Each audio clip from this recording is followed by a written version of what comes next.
Hey everyone, back again. Today I'm going to tell you about phenomenology, which is just the study of appearances, really in its most basic form, but there's a lot more to it than that. I'm going to break it down by presenting four key figures in the history of phenomenology. That is Immanuel Kant, Martin Heidegger, Maurice Merleau-Ponty, and Sara Ahmed. And I'm going to explain how they all differ in order to give you the most holistic, broad view of phenomenology that I can. But before jumping into it, hi, I'm David. I explain philosophical concepts and ideas and ways to make them accessible to you. So if you're new here, you can like, share, subscribe, see videos I release probably more like every 2 weeks now because I'm busy, but they're still going to be coming.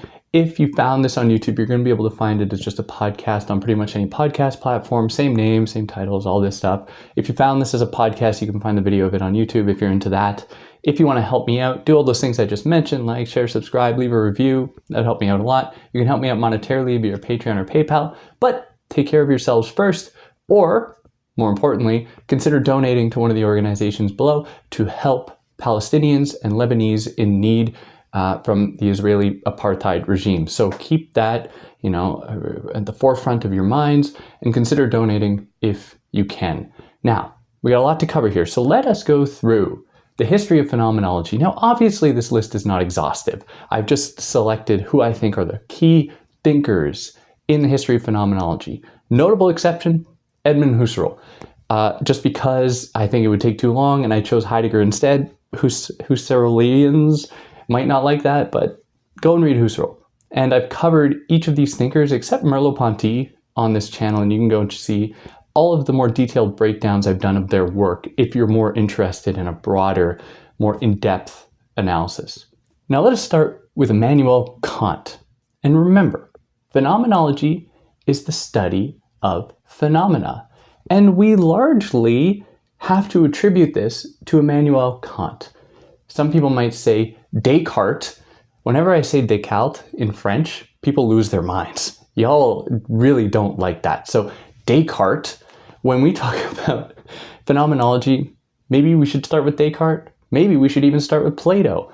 But I'm choosing to start with Kant because he opens up a discussion about phenomena. And what are phenomena? They're a strange thing. Well, in order to understand this, we got to break down his first critique, the critique of pure reason. Now, in the critique of pure reason, he really sought to rethink his entire approach to the history of philosophy. And he starts out by really musing on experience and the importance of experience in the world. So if you go back and think about Descartes, one of his really important ideas is, I think, therefore I am. Now, without getting into the nitty-gritty of that, essentially what Descartes is saying is that I can only be sure of my own mind because I can doubt everything around me. I can doubt if all that stuff around me is here. I can doubt even if my body is here, but I can't doubt my own mind because I need my mind to doubt. Now, Kant reads this and he's like, what? Are you just pretending like you can just bracket yourself off from the world as though you're just this mind? No, that's not true at all. Your mind, you think in a language. You only acquire a language through experience. You think in images, you only acquire these things through experience. And so Kant starts out his first critique to be like, what is the role of experience in framing my understanding of the world and myself and possibly even God? And he starts out by saying that in what's called the transcendental aesthetic, that in order for experience to take place, we must exist and see things in space and time, which he calls pure forms of the intuition. And they permit us to see sensible objects of intuition. Now, if you're listening to this and you're saying, of intuition, what do you mean? You don't mean space and time are just out there? Not for Immanuel Kant they are. That is, for Immanuel Kant, space and time don't exist out there per se, but are rather baked into our minds, baked into our bodies. And that is because when we are born, nobody sits us down and is like, oh, now you must understand this alien foreign thing to you, space and time, and we will train you how to do that. No, as human beings, we just kind of have a sense of space and time. Now, there's a lot more to it than that. I'm just being very introductory about it here. But he sets this up as the important condition for which experience, or upon which experience can take place. That is, experience must happen in space and time. Now, when we engage with things in space and time, And if we know that space and time are kind of like parts of our mind in how they actually conceptualize the world and things in the world, like especially in the case of time, time doesn't really exist. It's more our mind attributing a kind of sequential narrative to things. Again, a lot more to it than that. But we experience things in space and time, but because space and time themselves don't really exist out there neutrally, that means then that even the objects we encounter in space and time aren't really existing out there neutrally. Now, a little asterisk, we're going to problematize this. But he says that when we encounter something, we are only encountering it through our senses, and then our minds are deciphering it and giving us an image of it, giving us a taste of it, telling us what it sounds like. But we never really know what that thing looks like, sounds like, feels like, tastes like in itself. We only know what our bodies, which are, we are material, we are finite, we are our own specific kind of being, what our bodies permit us to experience. Therefore, we don't actually have a pure, true understanding of the world. We only encounter what he calls phenomena. Now, he contrasts this with that real thing. So if I am holding an apple, I have certain sensations about this apple, certain things about it, like it's maybe a red apple, it tastes a certain way, it feels a certain way. I am encountering something in the world. All of those qualities might not be true to the apple itself. It's only true to me as a human being. And I'm trying to, or maybe even to me as an individual, and I'm trying to make sense of this apple. And Kant is like, we can acknowledge that there is something about the apple that's just not available to us, that we'll never know. But he's like, we shouldn't burden ourselves trying to find that truth. Instead, we should study this mode of experience of this apple. And so we encounter things in the world. And by virtue of that, we are encountering ourselves in the world. Because when we see things, we aren't seeing things as they are. We're seeing things as our mind makes them out to be. So phenomenology is the study of appearances. It is the study of phenomena. And therefore, for Immanuel Kant, it would be the study of ourselves, insofar as we are the creatures that are giving that thing a kind of image, a kind of face, a taste, a shape. All of its characteristics come down to the way our minds process those things. And the same applies, he says, to ourselves. The only way we know ourselves is by looking at ourselves, by feeling ourselves, by smelling ourselves. That's how we know ourselves. But as human beings, then, we are both things in ourselves, things in themselves, but we're also phenomena. So we can apply the same kind of analysis and study to ourselves in the way that we are constructed in our own minds. Who knows what my body, what I am like in itself, outside of human perception? How does a cat perceive me? How would a different species on a different planet many galaxies away perceive me? Who even knows? How does the universe perceive me? Can it perceive? I don't know. How would a god perceive me? I don't know. Nobody knows. And so we are subject to the same kind of limitations. Now, that is Immanuel Kant, kind of one of the first really important contributors to the field of phenomenology. Now let's move to Martin Heidegger. And Martin Heidegger has a lot of problems with Immanuel Kant's ideas.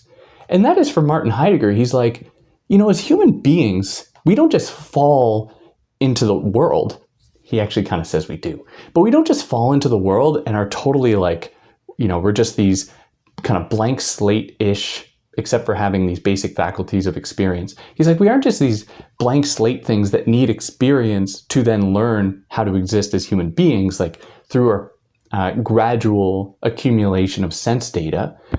Heidegger's like, when you enter the world, you are immersed in what he calls a world. You fall into a certain kind of way of being in the world.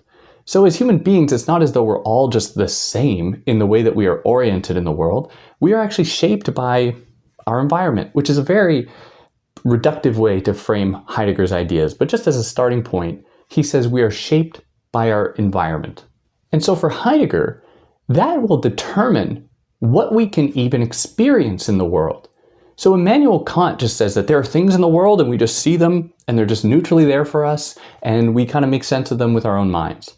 And Heidegger's like, do we really see everything in the world? Do we really see even our own world? And he gives the example very famously of a hammer. And he's like, when you're building something with a hammer, you hammering away at something, you actually lose your sense of the hammer. You actually even lose your sense of what you're doing until the hammer breaks. And then all of a sudden you're like, wait, what was I doing? Wait, what role did this thing serve that had actually disappeared from my mind? It was just part of your world. It had become almost transparent to you. What then goes on in these moments where things suddenly become visible, where things suddenly become apparent? And through that, Heidegger says that it reveals the extent to which that by being immersed in a world is not to encounter just neutral objects, but it's to encounter things that actually kind of disappear to us and become part of us.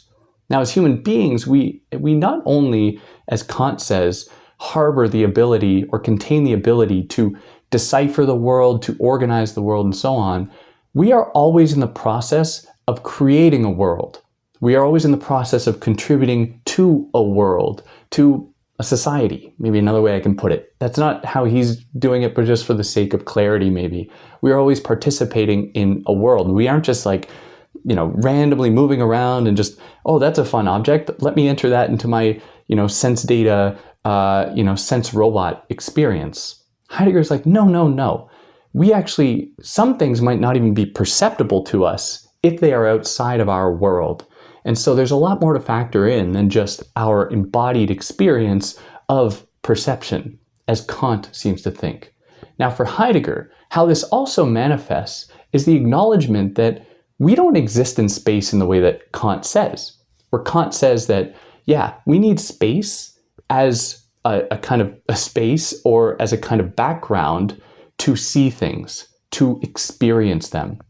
Where Heidegger says that actually, to be human means to constantly try to despatialize, to bring things together, to bring things to yourself and to make them part of yourself, not by always acknowledging a kind of distance, but by bringing space together.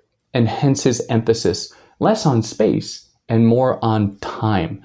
Whereas humans, in our experience of the world, time is what configures us and determines how we will live in that world. Specifically, the knowledge that one day we will die, that time is going to catch up to us, and one day there will be an end, and so we must therefore work to build worlds, to work together, to satisfy some kind of human urge in that world. So for Heidegger, phenomenology would be not only to study human experience, in experiencing phenomena, but really how worlds shape what can even count as phenomena. What is even recognizable to us? What is, what falls to the background versus what is kind of made apparent to us? There's fancy German words for this. I don't want to burden you with that, but that is his concern, and that's what his phenomenological approach would be. Now from here we move into Maurice Merleau-Ponty, who is an extremely important French intellectual writing in the mid-20th century, and he had very important ideas about phenomenology.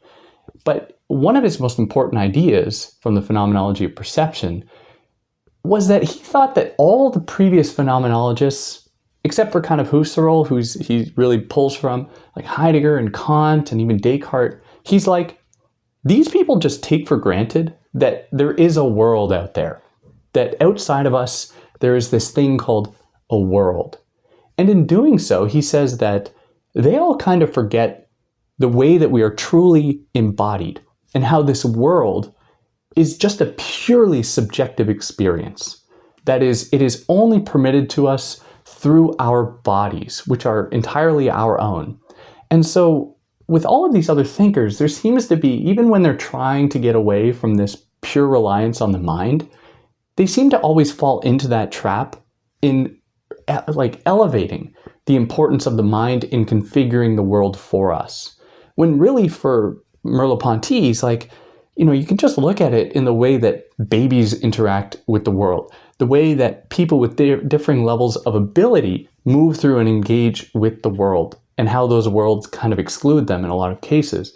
But you cannot bracket off the body in these moments. And so he opens up a whole different route to think about phenomenology, less as the study of us framing the world through our minds, and then by studying the world, we're really studying ourselves.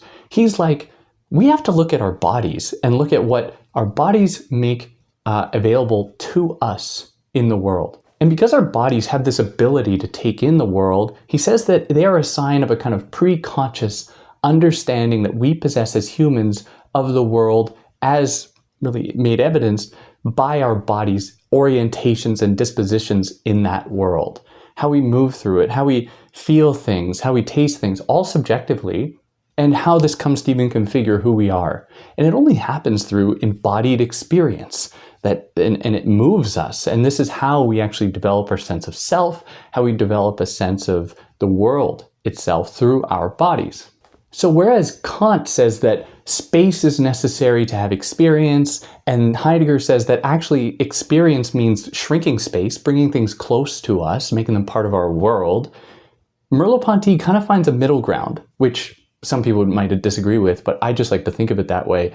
Finds a middle ground in that he's like, he doesn't want to completely do away with space, as Heidegger does. He doesn't want to completely say that it's a necessary component, but instead he says that it is framed by our bodies. That is, it is through our bodies inhabiting something that we like to call space. It'll look totally different for different people. Someone's experience of space when they feel claustrophobic in their bodies, a real emotional embodied response, is very different from somebody who is, out in the middle of the desert somewhere. Their sense of space is totally different. So it's not as though it's this neutral, objective thing that our mind creates, like Kant says, nor is it something that is always being shrunk, but it's somewhere in between. It depends on the person. It depends on their bodies. And so Merleau-Ponty opens up a new kind of subjective experience of phenomenological investigations that doesn't try to develop like a science about it per se. He kind of does, but he doesn't really try to develop a science about it per se that is universally applicable, but that is purely subjective. And that is what unites us. We can find commonality with ourselves in our different experiences, yet acknowledging that all those experiences derive humanly from embodied subjective experience. So we are universally bound in our capacity for subjective embodied experiences. And phenomenology then for him is that study of the way that our bodies as subjective embodied things experience the world. And so it doesn't try to create this universal narrative about it, but opens up a very specific subjective understanding. Now finally, let's consider Sara Ahmed and her book Queer Phenomenology, and really all of her books kind of take up this topic in more or less detail. And this is a super important text in which she challenges everyone that came before her. One of her main targets is really Husserl as well. Makes me think I should have talked about Husserl, but whatever. You kind of get that through Merleau-Ponty. But essentially, Sara Ahmed says, how do all these people before her just think that, there's a universal possibility of experience, like with Kant, and that things appear to us because of our, the way that our minds are constructed. Heidegger's like the process of building worlds. Merleau-Ponty is like, no, it's truly subjective individual experiences of the world. Sara Ahmed's like, what about those people who are denied the opportunity to actually experience the world? What about those people who are systematically denied the possibility of even being recognized in a world? So what she does in her text called Queer Phenomenology is essentially to queer phenomenology. It's to problematize the basic foundations of phenomenology as relying upon or suggesting that there is this universal subjective experience, that there is a mind constituting those experiences, and that those experiences are geared towards creating equitable communal worlds. Where she's like, what about power? What about experiences where, for example, queer youth are denied the opportunity to actually feel at home, to feel in a space, to occupy a space where they can just, have this neutral phenomenological experience? What about in the case of trans people who are denied the opportunity to live even in the body that makes sense to them? And by opening up these questions, he's like, phenomenology has long claimed that it is a neutral science of subjective experience. But she's like, actually, phenomenology participates in erasing all of those people and experiences who are denied access to worlds.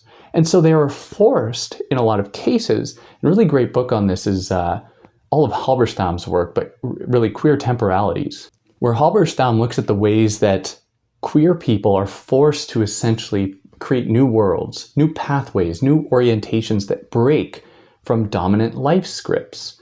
And it is through that a kind of new phenomenology is made possible. And Sara Ahmed is not trying to do away with phenomenology, but is really trying to expand it and to be like, let's take this all the way. Let us really consider subjective experiences, which means considering those experiences of migrants, of refugees who are continually being denied the possibility of being in a world, of having their own understanding of space and time and everything else recognized as a possible universal component of human experience, because Kant is really just speaking to a very European idea about sequential progress in time and space just existing around us in this neutral way that, our minds frame. Not everyone believes that. What about people whose ideas about their sense of self and belonging and experience in the world are filtered through an understanding of God and religion? Are these somehow not as valid? That is what Sara Ahmed is trying to do when she tries to queer phenomenology. Now, what are those people who break away from, a heteronormative life script? Where the heteronormative life script in America, for example, is like you go to school and then you're going to go to college and then you're going to meet your spouse and then you're going to get married and then you're going to get the good job, or in some order like that. Then you're going to have the big house and then you're going to have the 2.3 kids and then you're going to have the white picket fence and you're going to have the dog and then you're going to retire and then you're going to die. All the people that fall outside of that or who are excluded from that, therefore have totally different experiences and are worthy of as much investigation and understanding in adding these experiences to what it means to be human, which is what phenomenology is. As I said at first, phenomenology is the study of phenomena, which means the study of ourselves, because things in the world don't really exist out there per se, rather they're constituted by us. But we must take that further to also consider the way power will determine who can actually have experiences in this world, whose experiences are discredited, whose experiences are elevated as being the neutral, objective ones that stand in for all of humanity. And for example, one of the examples that Sara Ahmed loves to give and that I like to give is from Frantz Fanon's Black Skin, White Masks. When he's talking about the experience of being in France as a black man from Martinique, being in France on a train, and how hyper visible he is in that space, being a black man. And he's like, I don't actually occupy a body in those moments. He's like, he describes being disembodied. But more than that, he's like, I am not only seeing myself disembodied in the third person. He's like, in the way that everyone looks at me, it feels like I'm taking up the space of three bodies, like as though I'm some kind of an aberration in the world occupying three different bodies. And he uses this to essentially problematize the idea that as human beings just engage with things in the world neutrally, just see the world neutrally, and we're all kind of the same in that way. It's like, no, power will really configure and determine legacies of racism and colonialism, will determine what people see and how they experience and approach others in the world. And yeah, that's pretty much it. If there's anything I got wrong or anything I omitted, add it to the comments. I mean, get a narrative going. I'd like to hear what everyone else has to think. But yeah, if you like what I did, like, share, subscribe, tell your friends. Who knows? They might get a kick out of it. Who knows? I have a soothing voice. Maybe I can help them fall asleep and put me on their earbuds, and they can drift off into perfect bliss. But in any case, hope you liked it. Take care.